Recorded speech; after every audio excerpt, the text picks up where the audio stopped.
عذاب آنے سے کچھ دن پہلے قوم عاد کی وادی میں ایک خوفناک منظر پیش آیا۔ رات کو آسمان میں ایک خوفناک بادل اتنا زور سے گر جا کہ لوگ ڈر کر ایک دوسرے کو دیکھنے لگے، مگر ان کے سردار نے ان کو تسلی دیتے ہوئے کہا، ڈرنے کی کوئی ضرورت نہیں ہے، یہ بس بادلوں کی گرج کی آواز ہے۔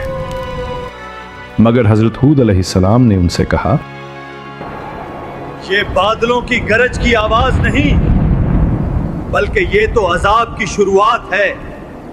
عذاب کی دوسری رات زمین تھوڑی ہلکی سی ہل گئی، مگر اتنی کم کہ صرف جانوروں میں بے چینی پیدا ہوئی۔ اور سردار پھر دوبارہ تکبر میں کہنے لگے، دیکھو ذرا اس زمین کو، یہ بھی ہماری طاقت سے کتنا ڈرتی ہے۔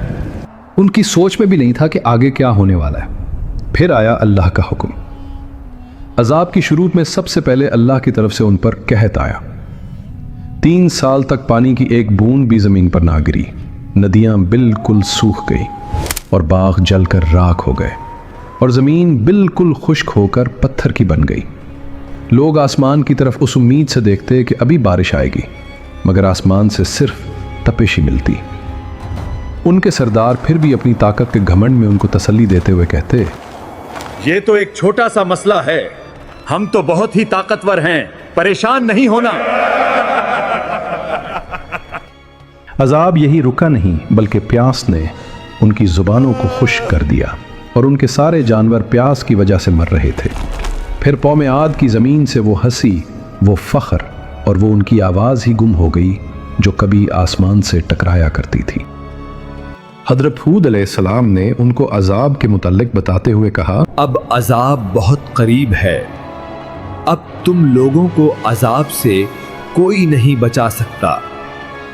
پھر ایک دن اللہ نے آسمان پر 3 بادل نمودار کیے، کالا، سفید اور لان بادل، اور یہ لوگ حیرانگی سے ان بادلوں کو دیکھنے لگے۔ اور آسمان سے ایک فرشتہ پکارا، اے قوم عاد، ان میں سے ایک بادل کو چن لو۔ ان کا ایک سردار بولا، کالا بادل، اس میں ہمیشہ پانی اور رحمت ہوتی ہے۔ مگر یہ تو ان کو پتہ ہی نہیں تھا کہ اس کالے بادل میں رحمت نہیں، ایک عذاب چھپا بیٹھا ہے۔ آسمان بالکل کالا سیاہ ہو گیا اور تیز بارش زمین پر برسی اور لوگ خوش ہوئے اور بولے، دیکھو رحمت والی بارش آ گئی، اب ہم پھر سے خوشحالی کی طرف آ جائیں گے۔ لیکن وہ بارش نہیں، وہ تو عذاب تھا جو ان پر برس رہا تھا۔ عذاب کے پہلے جھونکے نے آسمان سے بڑے پتھر برسائے۔ طوفان کے ہر جھونکے میں انہیں یہ ڈر رہتا کہ شاید ہوائیں ہمارا نام و نشان مٹا رہی ہیں۔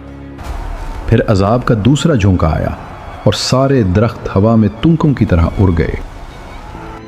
ان کی ساری بڑی بڑی مورتیاں اور ان کا گھمنڈ سب مٹی میں مل رہا تھا۔ رات کو لوگ اس خوف سے اپنے بچوں کو باہوں میں دبا لیتے کہ کہیں یہ ہوائیں ہمارے بچوں کو لے نہ اڑیں۔ عذاب کا تیسرا جھونکا آیا، انسان ہوا میں روئی کی طرح اڑنے لگے۔ ان کے بڑے بڑے محل جو کبھی آسمانوں سے باتیں کرتے تھے، وہ ایک جھٹکے میں ریزہ ریزہ ہو گئے۔ 7 دن اور 8 راتوں تک اللہ کا قہر ان پر مسلسل برستا رہا اور لوگ پتوں کی طرح ہواؤں میں اڑتے رہے۔ ان کا غرور، ان کا تکبر اور ان کی شان سب مٹی میں مل چکی تھی۔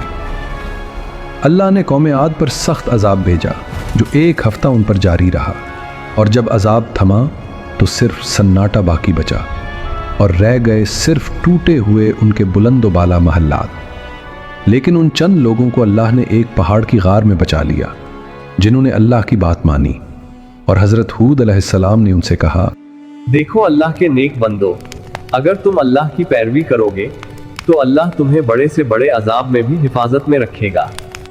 حضرت ہود علیہ السلام جب تباہ شہر کو دیکھ رہے تھے تو ان کی آنکھیں نم ہو گئیں۔ یہ ان لوگوں کا شہر تھا جو کبھی بہت ہی تکبر میں کہا کرتے تھے، ہم سے زیادہ طاقتور اس دنیا میں کوئی بھی نہیں ہے۔ اور اب وہ مٹی میں ریزہ ریزہ ہو چکے تھے۔ حضرت ہود علیہ السلام نے کہا،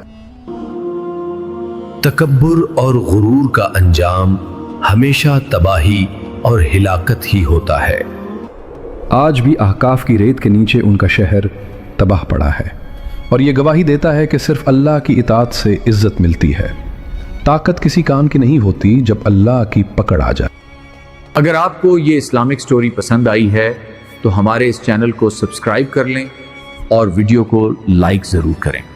اسے صرف ایک اسلامک کہانی نہ سمجھنا، بلکہ یہ ایک حقیقت ہے جو ہمیشہ یہی یاد دلاتی ہے کہ جب انسان غرور اور تکبر میں ڈوب جاتا ہے تو اللہ اس کا نام و نشان اس روئے زمین سے مٹا کر رکھ دیتا ہے۔